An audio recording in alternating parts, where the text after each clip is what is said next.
Assalamualaikum warahmatullahi wabarakatuh. Perkenalkan, nama saya Dwiyati, biasa dipanggil Dwi. Saya peserta Pekerti Universitas Bengkulu nomor urut 37.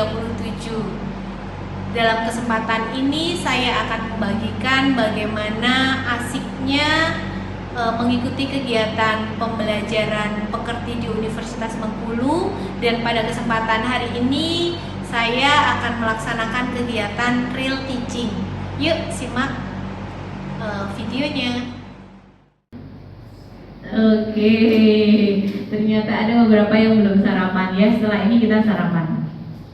Oke, kita mulai untuk kegiatan hari ini ya. Sebelum kita mulai kegiatan hari ini, marilah kita berdoa terlebih dahulu agar apa yang kita lakukan hari ini menjadi amal ibadah kita. Silakan duduk sempurna, berdoa menurut agama dan kepercayaan masing-masing, disilakan.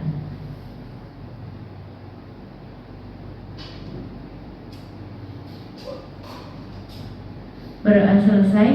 Yang masih gendong tas, silakan tasnya ditaruh biar gak capek, karena sudah capek bawa beban hidup ya. Oke. Yang bawa minum juga minumnya taruh bawah saja, nggak usah dipegang-pegang, nanti capek. Ya. Adik-adik semua, untuk kegiatan hari ini seperti yang saya sampaikan barusan, kita akan belajar kembali terkait komunikasi efektif dalam keperawatan, teori dan praktek lintas budaya. Yang sebenarnya untuk kegiatan ini sudah diulas sebelumnya ya. Ada pembelajaran yang memang sudah dijadwalkan belajar terkait konsep komunikasi efektif. Pada pagi hari ini kita hanya akan banyak belajar bagaimana nantinya kita mampu mengaplikasikan komunikasi efektif dalam keperawatan lintas budaya. Ya, oke.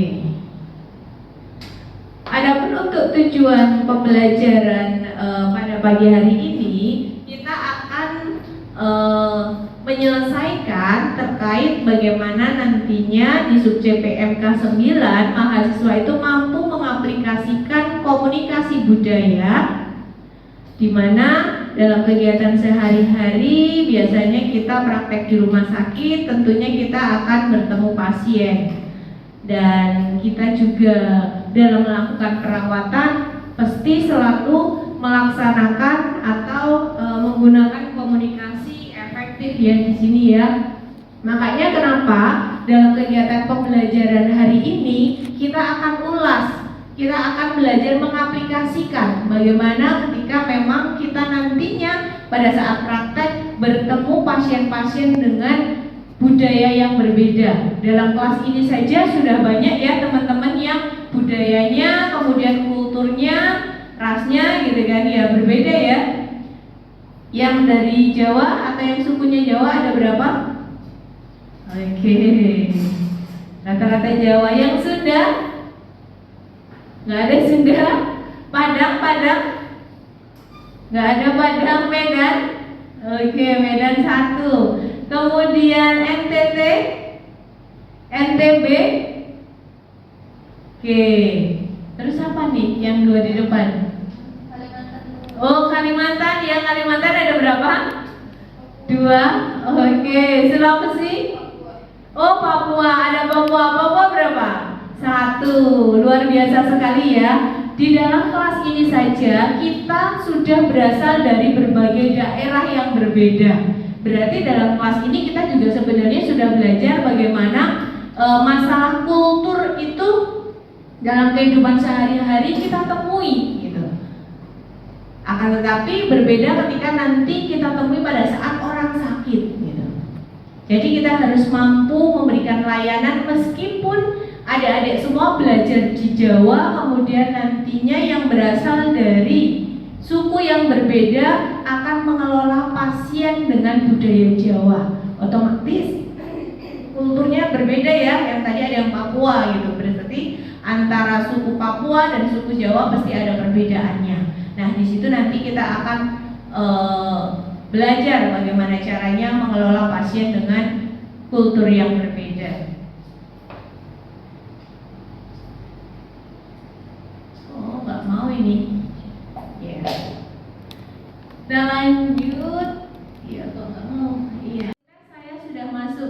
dalam belajar Wijaya, begitu juga absensinya. Silakan saya berikan waktu selama 5 menit untuk mengisi soal pretest, karena memang soal pretest di sini sebenarnya kita sudah mengulas pembelajaran sebelumnya. Di sini saya masukkan gitu, sehingga saya kira nantinya adik-adik bisa mampu mengerjakan soal pretest dan kemudian harapannya nanti juga mampu mengaplikasikannya dalam kegiatan pembelajaran hari ini.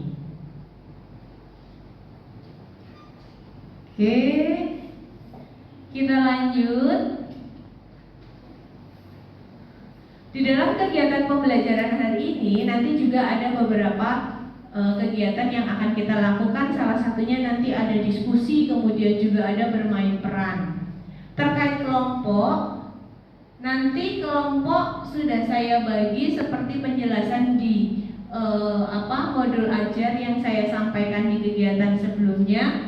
Silahkan nanti bisa dilihat masing-masing ada di kelompok berapa, sehingga nanti pada saat diskusi akan lebih mudah masuknya ke dalam kelompok berapa. Ya, silahkan dilihat terlebih dahulu ya. Oke, kita lanjut. Ya, kita lanjut ke slide selanjutnya adalah definisi komunikasi terapeutik. Definisi komunikasi terapeutik. Apa itu komunikasi terapeutik? Ada yang mau menyampaikan pendapatnya? Silakan Pak Kristina. Komunikasi yang bertujuan untuk menyembuhkan pasien, mendukung dan menyembuhkan pasien. Ya, oke, bagus sekali. Ada yang lainnya? Yuk, silakan tunjuk tangan. Ya, oke, silakan.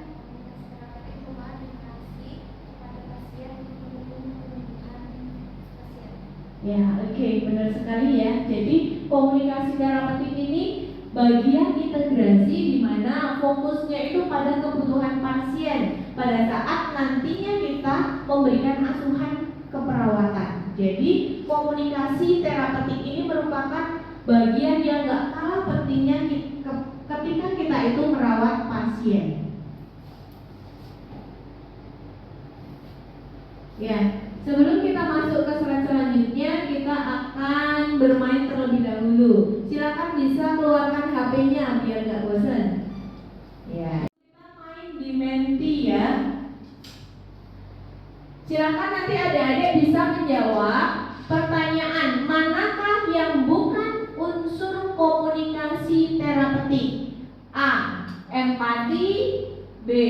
Mendengar aktif. Kemudian C. Memberikan nasihat langsung. Dan D.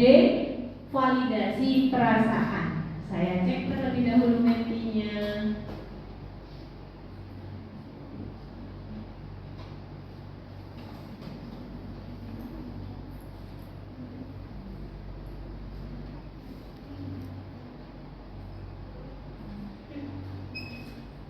Sudah bisa masuk belum?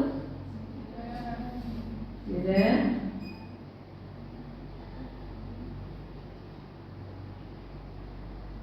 Mana nih kok belum naik nih?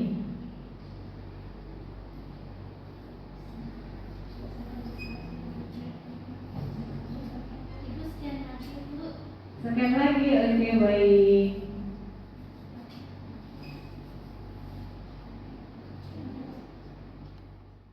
Ketika merawat pasien, kemudian kok ternyata banyak sekali keluhan pasien karena ketika orang sakit yang dirasakan tidak hanya masalah fisiknya, tetapi psikisnya juga menjadi bagian yang harus kita kelola ya, karena dalam memberikan asuhan keperawatan tidak hanya fisik saja, tetapi biopsikososio spiritual juga harus kita berikan, harus kita selesaikan. Jadi tidak harus langsung menasehati. Karena apa? Karena kita nggak tahu apa yang dirasakan pasien. Apakah nantinya pasien mau menerima nasihat kita secara langsung atau tidak? Karena ketika kita langsung menasehati tanpa melihat, kemudian mengkaji, menemukan banyak masalah, takutnya apa yang sudah kita rencanakan nantinya pasien tidak mau menjalankannya. Oke, lanjut ke slide berikutnya ada beberapa hambatan komunikasi budaya, di mana beberapa hambatan di sini sebelumnya sudah dipelajari ya. Ada apa saja hambatannya? Iya, terus?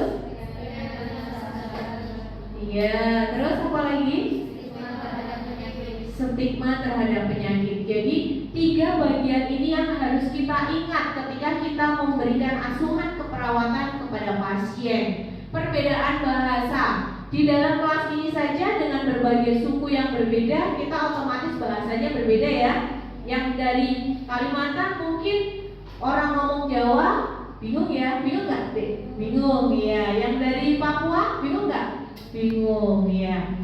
Begitu juga dengan yang lainnya. Apalagi ketika kita ketemu pasien gitu. Pasien itu kan sakit ya, gitu. Badannya sakit, kemudian kondisinya juga biasanya lemah dengan kondisi yang berbeda. Kemudian kita akan merencanakan mengaplikasikan apa yang sudah kita buat. Otomatis biasanya akan lebih susah ketimbang kita ketemu orang dari kultur yang berbeda kemudian akan menyampaikan sesuatunya. Oke, yang selanjutnya kita masuk kasus. Di sini kita akan berdiskusi bersama bagaimana ketika nanti kita ketemu pasien, apa yang harus kita selesaikan. Ya, kita bagi menjadi 2 kelompok. Silakan nanti bisa berdiskusi berhadap-hadapan, di mana ada beberapa pertanyaan nanti yang akan diselesaikan oleh kelompok. Yang pertama, saya bacakan kasusnya terlebih dahulu. Nyonya Maria berusia 60 tahun, berasal dari suku Batak, datang ke rumah sakit untuk menjalani perawatan pasca operasi appendicitis.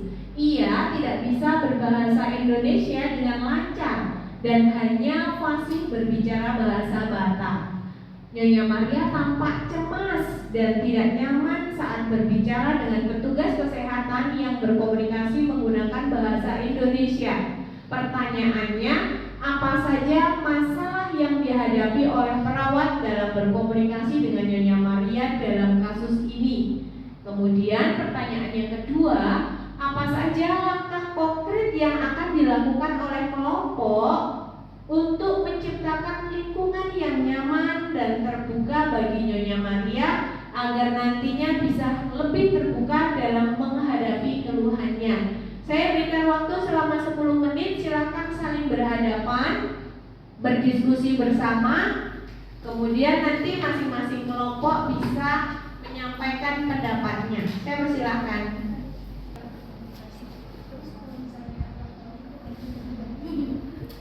Bangkunya boleh menghadap ke belakang, boleh ya, dihadapkan ke belakang saja biar mudah, biar nggak koyo.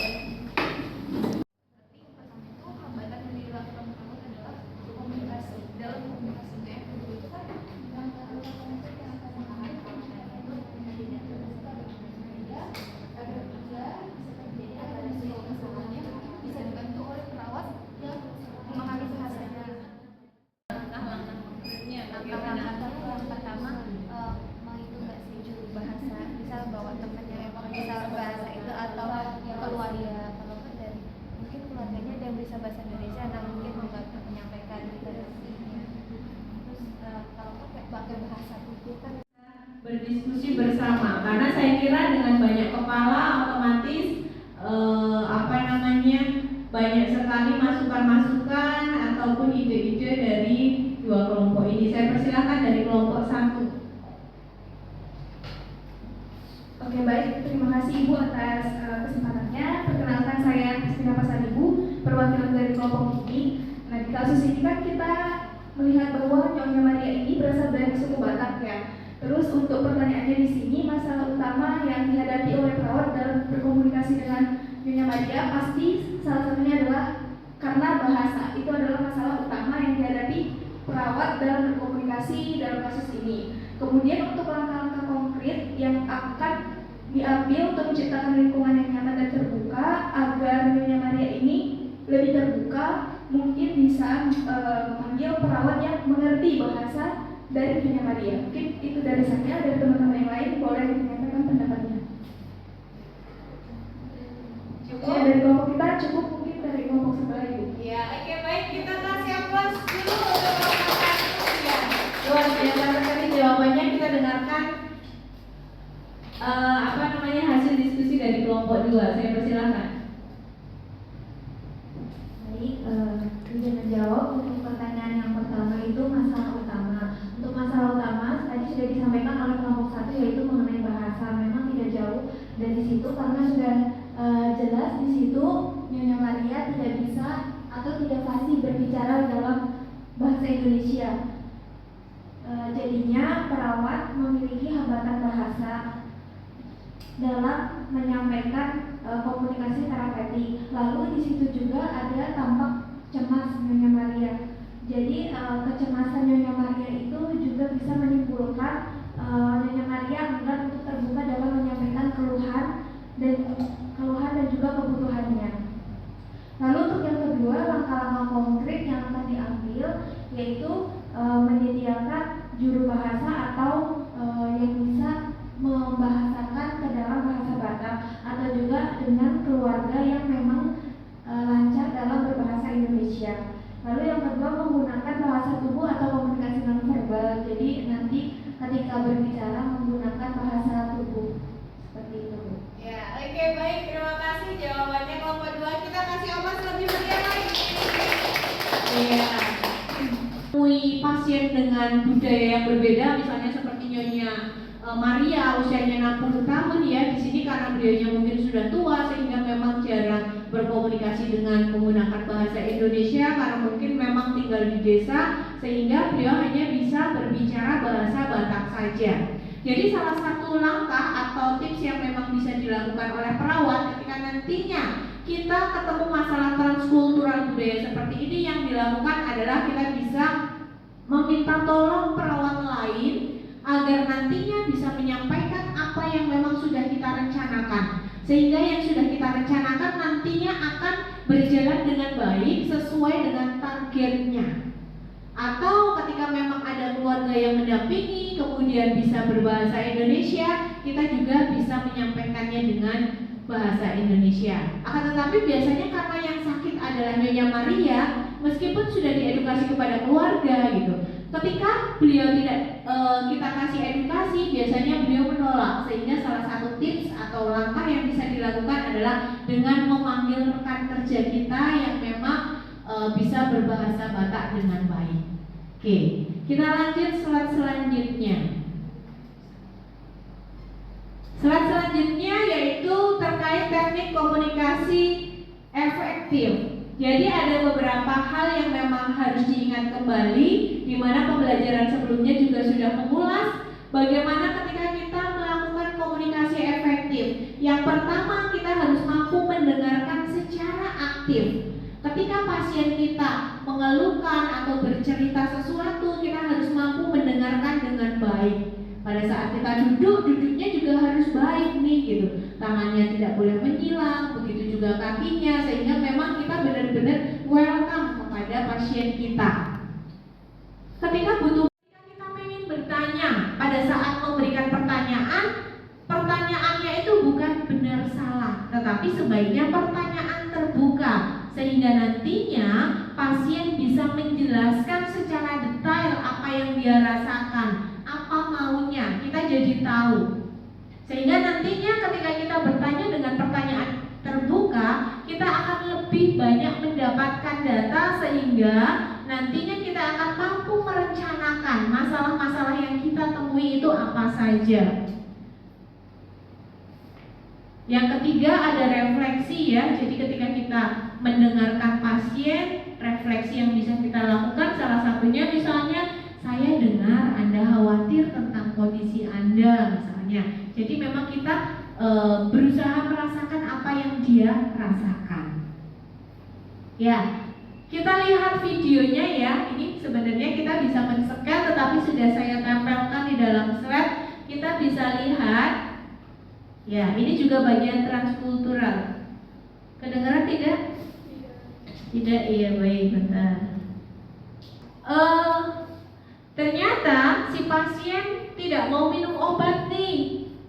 Ya, tetapi ada dokternya dia mau minum obat. Ini pasiennya India, kemudian dokternya dokter Jawa ya, gitu. Berarti di sini ada masalah transkultural budaya kan ya, gitu. Karena memang di situ ada beberapa ras ataupun suku yang berbeda ya. Setelah melihat video ini, kira-kira apa yang ada di benak kalian? Bisa disampaikan? Yuk silakan tunjuk tangan. Yang mau menyampaikan pendapatnya. Ya silakan. Ada perbedaan komunikasi. Ya, ada perbedaan komunikasi gitu. Kenapa kok di perawat nggak mau sama dokternya mau ya?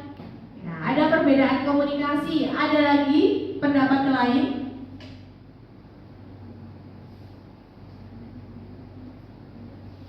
Ya.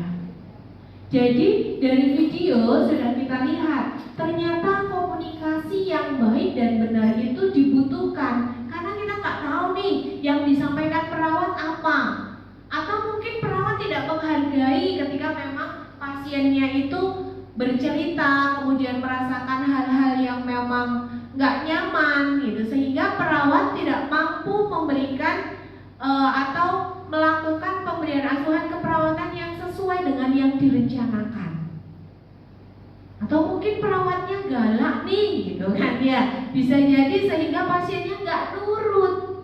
Makanya di sini komunikasi sangat penting sekali.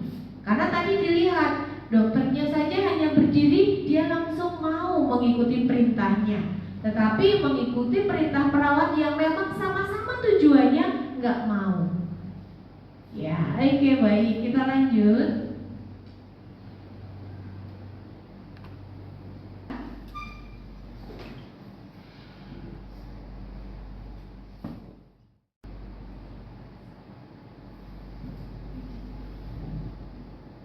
Dari apa? Kasusnya pasien sudah menolak operasi karena percaya pamali. Pilihlah respon yang menurut Anda benar. A. Ini prosedur medis harus Anda patuhi. B. Bisa ceritakan mengapa merasa pamali. C. Baik, kita tunda sampai Anda siap.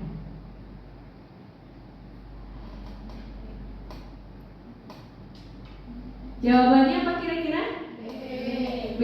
Ya, rata-rata menjawab B. Bisa ceritakan mengapa merasa pamali, sehingga setelah kita mengetahui ya apa yang dirasakan oleh pasien, nantinya kita bisa merencanakan kira-kira untuk mempengaruhi hal-hal positif terkait tujuan dari keperawatan yang sudah kita rencanakan. Bagaimana nih nantinya? Kita punya step-step, kita punya langkah untuk mengubah pikiran-pikiran pasien yang mana menurut tenaga kesehatan itu tidak sesuai ya, tetapi menurut pasien sesuai. Di sini kita harus mampu menghormati terlebih dahulu apa yang dia percayai. Kita tidak boleh langsung menolak dengan apa yang disampaikan pasien. Agar apa? Agar nantinya pasien bisa percaya dengan kita. Kemudian nantinya setelah pasien percaya, mereka biasanya akan mengikuti apa yang sudah kita targetkan, sudah kita rencanakan. Sehingga harapannya dengan beberapa rencana yang memang sudah kita buat, kita bisa memberikan layanan yang terbaik. Yang selanjutnya ada simulasi role play. Ya, silakan bisa berpasangan ya, kita bisa berhadapan lagi, kita bisa lakukan role play. Jadi untuk tema role play-nya pasien sudah menolak operasi karena percaya pamali. Kemudian situasinya pasien sedang berada di ruang perawatan setelah diperiksa dan dijadwalkan untuk menjalani operasi. Namun pasien terlihat cemas dan menolak prosedur tersebut karena keyakinan budaya yang ia anut. Untuk perannya nanti cuma ada dua, silakan berpasangan, ada yang jadi perawat dan ada yang jadi pasien. Untuk peran perawat nanti mahasiswa harus mampu memberikan penjelasan dan mendengarkan keluhan pasien. Kemudian yang berperan menjadi pasien atau Bapak Jaya, ini Bapak Jaya seorang pasien Sunda berusia 55 tahun yang menolak operasi karena ia percaya ada pantangan atau pamali terkait dengan operasi. Jadi nanti silakan bisa diskusi saja langsung. Ketika pasien mengungkapkan apa, kemudian nanti perawat mampu merespon. Jadi kita akan mengaplikasikan bagaimana kita berkomunikasi dengan baik. Ya, yuk silahkan dibalik lagi kursinya.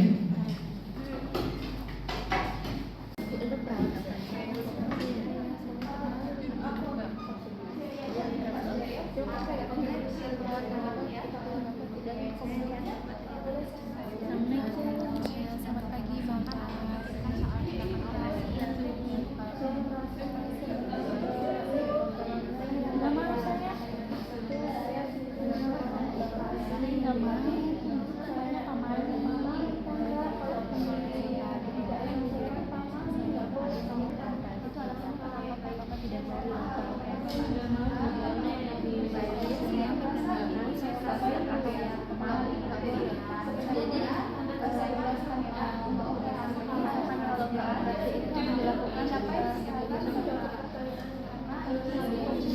Yang selanjutnya adalah kesimpulan dan refleksi.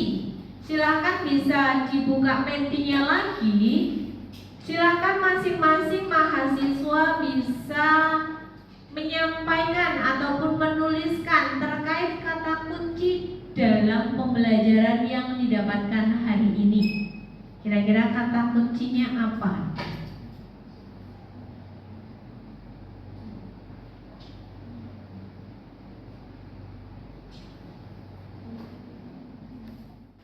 Selain dari kata kunci atau kesimpulan yang memang kita sudah tuliskan, kira-kira refleksi diri yang Anda dapatkan pada saat mengikuti perkuliahan hari ini apa? Baik, terima kasih Bu atas kesempatannya. Jadi dari perkuliahan yang kita lakukan hari ini, ada banyak sekali ilmu yang saya dapatkan. Yang pertama, saya mengerti bahwa perawat itu harus berkomunikasi dengan baik dan terapeutik, di mana ini sangat dibutuhkan oleh perawat agar pasien lebih mempercayai kita saat kita melakukan hubungan. Jadi pasien itu bisa menyampaikan apa yang dirasakan, sehingga ini memudahkan kita sebagai perawat dalam memberikan asuhan keperawatan. Kemudian juga di sini pentingnya untuk mempelajari budaya dari pasien kita.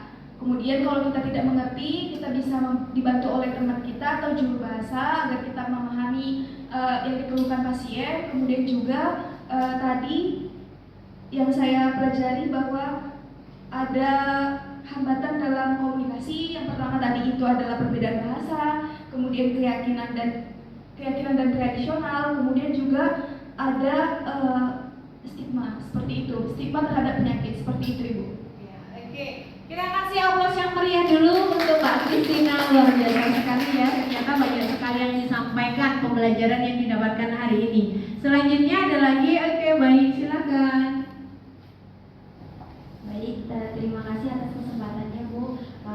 Untuk refleksi dari pembelajaran hari ini sangat banyak dan juga bermanfaat buat saya dan juga teman-teman, karena yang pertama perawat juga memang harus memiliki komunikasi yang baik atau terapi komunikasi yang efektif kepada pasien, karena dengan komunikasi yang efektif perawat bisa menyampaikan maksud dari apa yang sudah mereka rencanakan kepada pasien, dan pasien juga merasa lebih menerima dan juga terbuka karena dengan komunikasi yang sesuai seperti itu. Lalu juga adanya refleksi kepada pasien juga, jadi kayak kita harus memvalidasi perasaan pasien tersebut, tidak hanya seperti diacuhkan tapi juga didengarkan secara aktif seperti itu. Melayani ataupun memberikan asuhan kepada pasien dengan transkultural budaya yang harus diperhatikan adalah masalah komunikasi. Kemudian kita juga harus berempati ketika kita merawat pasien. Kemudian kita juga harus banyak berlatih, itu yang paling penting agar nantinya ngomongnya yang jelas. Nggak cukup banyak-banyak, asal jelas, pasien paham. Biasanya mereka akan mengikuti apa yang sudah kita rencanakan. Oke, ini referensi yang bisa digunakan ketika memang mau belajar lebih banyak lagi ya. Ya, ini slide yang ditunggu-tunggu. Apa? Thank you. Berarti akan berakhir pembelajaran hari ini. Ya, kita lihat. Oh, ternyata masih ada lagi nih. Saya cuma pengen tahu kira-kira dari adik-adik yang ada di sini ada yang punya cita-cita go internasional? Yo, siapa? Tunjuk tangan. Wow, luar biasa. Saya doakan bisa go internasional beneran ya. Kenapa ini? Kok pengen go internasional? Gajinya banyak, luar biasa kayak yang ada di slide ya. Oke. Ini ya, ada real, ada dolar gitu kan ya. Atau ada alasan lain selain gajinya banyak go internasional? Bisa jalan-jalan ke luar negeri. Mungkin ada yang pengen umroh tiap hari misalnya, atau tiap bulan. Nanti negara tujuannya bisa ke Saudi nih, ngambil yang di Mekah, nanti gajinya real. Atau tadi pengen jalan-jalan, kemudian gajinya dolar, bisa ke Australia. Oke. Baik, untuk penguatan ini saya berikan penugasan karena memang hari ini kita belajar terkait masalah budaya atau transkultural budaya. Jadi sebenarnya kita mengaplikasikan teorinya Leininger ya di sini ya. Jadi silakan nanti masing-masing mahasiswa bisa membaca lagi terkait teori transkultural budaya. Silakan nanti dibuat ringkasannya. Diketik ya, nanti maksimal 2 halaman saja, nggak usah banyak-banyak. Isinya mencakup terkait konsep teori transkultural, kemudian 7 komponen dari Sunrise Model, kemudian pentingnya budaya dalam komunikasi keperawatan, dan contoh penerapan sederhana teori Leininger dalam komunikasi dengan pasien dari budaya yang berbeda. Silakan nanti diketik yang rapi, bahasanya jelas dan disertai referensi. Silakan nanti dikumpul dalam LMS ya, dalam belajar Unjaya. Nanti kita bahas lagi sebelum pertemuan selanjutnya. Karena memang ketika kita mau kerja di luar negeri atau go internasional, kita pasti akan mengaplikasikan teori ini. Jadi sebelum kita go internasional, kita sudah paham terlebih dahulu. Oke, sudah selesai nih. Ini baru selesai. Ya, baik, terima kasih. Alhamdulillah untuk kegiatan hari ini kita bisa selesaikan dengan baik. Semoga bermanfaat. Saya akhiri. Assalamualaikum warahmatullahi wabarakatuh. Waalaikumsalam warahmatullahi wabarakatuh. Alhamdulillah kegiatan pekerti ini memberikan banyak sekali pembelajaran yang bermakna bagi saya. Tidak hanya semangat, kedisiplinan, tetapi juga kekompakan seluruh peserta. Terima kasih sekali kepada seluruh panitia, dosen, dan teman-teman seperjuangan. Sampai ketemu di dalam aksi nyata. Semangat!